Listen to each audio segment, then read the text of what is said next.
Olá pessoal, nesse programa convidamos Sandra e Luciana para falar sobre o patrimônio cultural e sua importância dele em nosso município, tanto em culturas quanto em nossas tradições. Arte, cultura e educação preservam o patrimônio, resgatam a história e perpetuam valores. Oi gente, tudo bem? Hoje estamos aqui com mais um Puxando Conversa. Hoje estamos aqui com Sandra e Luciana para falar sobre patrimônio cultural. Olá meninas, tudo bem? Eu sou a Sandra, estou hoje secretária de Cultura do município de Boa Esperança e é com muito prazer que a gente recebe todos vocês aqui, né? É muito bom saber que na nossa cidade ainda tem crianças e jovens interessados na nossa história, no nosso patrimônio cultural. Muito obrigada. Olá pessoal, meu nome é Luciana, né? Hoje atualmente eu sou a coordenadora do setor de patrimônio histórico e cultural do município de Boa Esperança, setor este que fica localizado aqui na Casa da Cultura, né? Onde nós estamos aqui neste cenário. E o setor de patrimônio histórico e cultural, atualmente, ele é uma das pastas dentro da Secretaria de Cultura, Turismo e Desenvolvimento Econômico do nosso município. O que é patrimônio cultural, Luciana? Bom, a palavra patrimônio, ela é de origem latina e entre os antigos romanos significava aquilo que pertencia aos bens de família. Então, na antiga Roma, tudo o que os pais deixavam como herança para os seus filhos, para os herdeiros, isso chamava-se patrimônio. Então, o patrimônio ele se referia somente àquilo que era bem de família. Só que depois, entre as duas grandes guerras mundiais, ou seja, então entre 1914 e 1945, um nacionalismo surgiu, né? Surgiu uma vontade de se proteger o patrimônio da nação. Então, foi aonde começou a se pensar em patrimônio histórico e cultural e preservação do patrimônio de uma nação, de um país, de um estado, de uma cidade, de uma pequena comunidade. Então, hoje, atualmente, a terminologia patrimônio cultural, ela se refere a tudo aquilo que faz parte da valorização da cultura de um povo.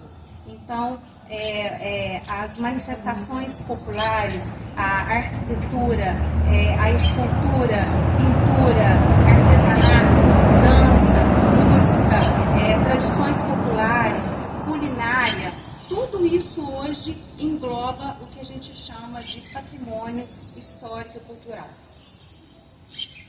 O que é o trabalho de educação patrimonial? A educação patrimonial é um trabalho que nós fazemos ao longo de todo um ano. Então, desde janeiro, né, até dezembro, a gente desenvolve uma série de trabalhos que o IEFA nos pede. O IEFA ele é o Instituto Estadual de Patrimônio Histórico e Artístico de Minas Gerais.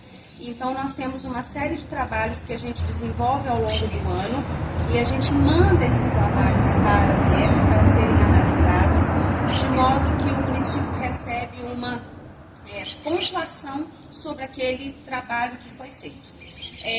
A partir do momento que sai aquela pontuação para o município, essa pontuação ela se reverte no que a gente chama de ICMS Patrimônio Cultural. Então, através do ICMS Patrimônio Cultural, vem uma verba para o município para que a gente possa gastar esse dinheiro na valorização dos bens que nós temos hoje, né, no nosso município. Então, hoje, para vocês terem uma ideia, Boa Esperança possui 94 bens protegidos pelo IEFA, né? Então, o dinheiro que nós recebemos, a gente precisa destinar, né, à preservação desse patrimônio todo nosso. Né? Então, hoje, a educação patrimonial, ela é num sentido de valorização, de fazer com que as pessoas conheçam o que é um patrimônio histórico e cultural do município, no sentido de valorizar esse patrimônio, no sentido de preservar esse patrimônio, no sentido de criar uma identidade do povo, né, daquela comunidade, daquela cidade, e de preservar a cultura, para que a cultura não se perca, para que a identidade do povo não se perca, para que isso possa se passar de gerações em gerações, que toda a história de uma cidade possa ser contada e passar de pai para filho e ir preservando aquilo que há de mais precioso dentro de um patrimônio, né, no nosso município. Quais são os bens patrimoniais mais importantes do nosso município? Então, como a Luciana já disse, nós temos 94 bens que são protegidos, né, pelo patrimônio histórico e cultural.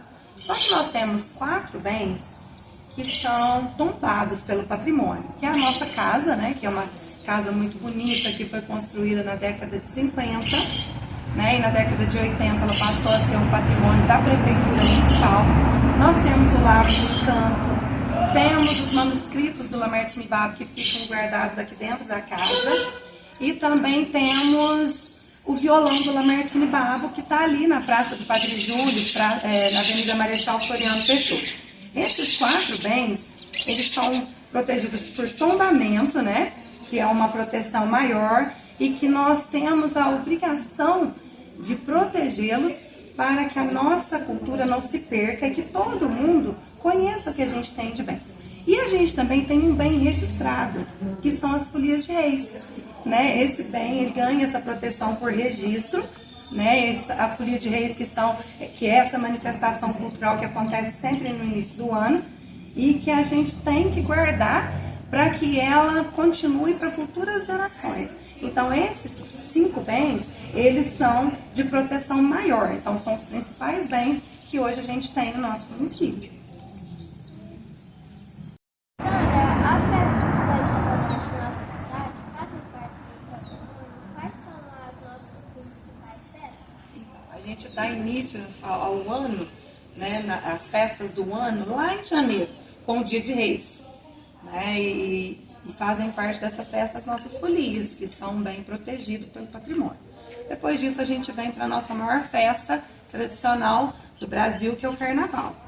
Né? Passando o Carnaval, a gente tem a Semana Santa, que hoje também é um patrimônio, né, do estado de Minas Gerais e bem protegido também. Depois disso, a gente vem com a Festa do Trabalhador, com a Festa do Carreiro, que também hoje é um bem inventariado pelo patrimônio histórico. Depois a gente vem para o Encontro de Carros Antigos. Passando pelo Encontro de Carros Antigos, depois a gente vem pelo Jet Ski. E depois o Festival Nacional da Canção, que nasceu dentro de Boa Esperança, hoje é nacional, mas com a final aqui dentro de Boa Esperança. Nós temos também a Festa de Peão, o Encontro de Motociclistas.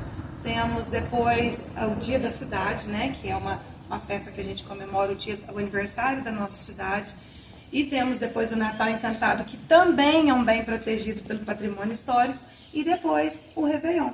Esse é o calendário de festa da nossa cidade. A carreata, a passeata também é um patrimônio, Sandra? A carreata, você diz do carro de boi ou a carreata que acontece... A carreata de carro. Depende do contexto em que ela esteja inclusa, né? Depende do evento. Depende do evento. Se o evento for importante para o município, sim. Qual é a diferença entre patrimônio material e imaterial? O patrimônio imaterial, ele é um tipo de patrimônio intangível, né? Ele abrange as expressões simbólicas da cultura do nosso povo, né? São as festas, são os fazeres, os saberes, é tudo aquilo que o povo detém e que a gente consegue enxergar, mas que a gente não consegue pegar. Vou dizer, por exemplo, quando a gente acredita numa benzeção, quando os costumes de um povo, as tradições que a gente tem, né? Isso tudo é um bem imaterial. O bem material é tudo aquilo que é tangível. Por exemplo, a nossa casa, os museus, né, sinos, tudo que a gente pode pegar. Isso é um bem material, porque a gente toca, Então, essa é a diferença entre esses dois bens. Luciana, quais são os tipos de proteção patrimonial que pode ter? Bom, dentro do direito administrativo, nós temos 4 institutos de proteção. 3 deles a gente mexe na área que a gente chama de área administrativa, que é o meu trabalho aqui dentro do setor de patrimônio histórico e cultural, que são o inventário, o registro e o tombamento. Um instituto que a gente chama de desapropriação, ele é também de proteção de um bem, mas a desapropriação ela só pode ocorrer dentro do setor jurídico. Então, seria só o setor jurídico da prefeitura para poder entrar com uma ação judicial de desapropriação. Então, aqui, no meu trabalho aqui hoje dentro do setor de patrimônio, eu trabalho diariamente com 3 institutos, que é o inventário, o registro e o tombamento. O inventário, ele é num sentido de pesquisa, de você catalogar os bens. Então, a gente faz o inventário tanto de bens materiais quanto de bens imateriais. Foi o que eu disse na outra pergunta que você me fez, que eu falei que nós temos hoje atualmente, Boa Esperança, 94 bens catalogados, né, que são protegidos pelo IEFA hoje atualmente. O registro, a gente usa a terminologia registro para os bens imateriais. Então, tudo que se refere a bens imateriais, a costumes, tradições, festas, a gente fala em registro. E a palavra tombamento, a gente utiliza essa terminologia para os bens materiais. Lembrando que a palavra tombamento, as pessoas confundem, as pessoas acham que você tombar um bem significa você destruir o bem, você demolir o bem, você jogar o bem no chão. E na verdade não tem nada disso. É porque nós fomos colonizados pelos portugueses, né? O Brasil é uma colonização que veio de Portugal. Então, em Portugal existia uma torre chamada Torre do Tombo. E tudo aquilo que se referia a patrimônio histórico e cultural, os documentos eram guardados nessa torre.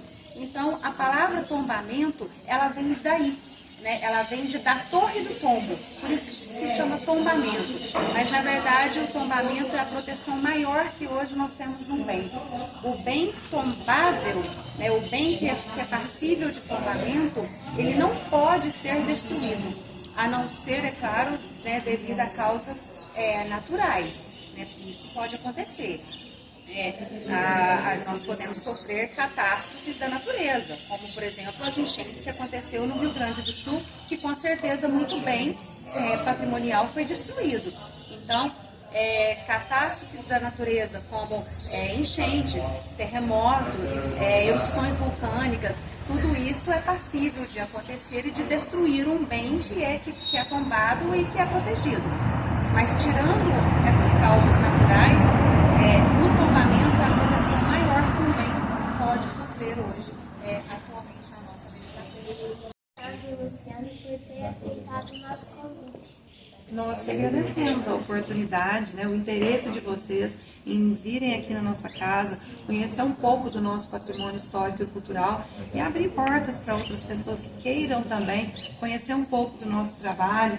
E esse programa é uma oportunidade também para quem está de fora poder conhecer e nos ajudar também a preservar os nossos bens culturais.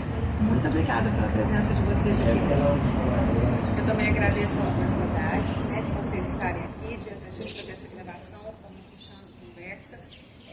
A Casa da Cultura está de portas abertas para vocês conhecerem, né, o nosso espaço, os memoriais, né, que a gente tem aqui, contando um pouco da nossa história.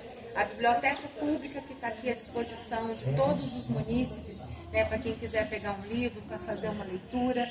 Né, nós funcionamos aqui de segunda a sexta, das 8 da manhã até as 17 horas, né, não fecha para o almoço. e obrigada por essa partilha, né, por poder contar um pouco do nosso trabalho e explicar para a população o que é um trabalho de patrimônio histórico e cultural e a importância de se preservar e de dar continuidade a esse trabalho e de valorizar a cultura local, a nossa cultura, a nossa população, a nossa identidade, a nossa história, aquilo que foi construído pelo nosso povo e que ainda vai continuar sendo construído. Então, muito obrigada por Puxando Conversa. Puxando Conversa. Curte, comente e compartilhe.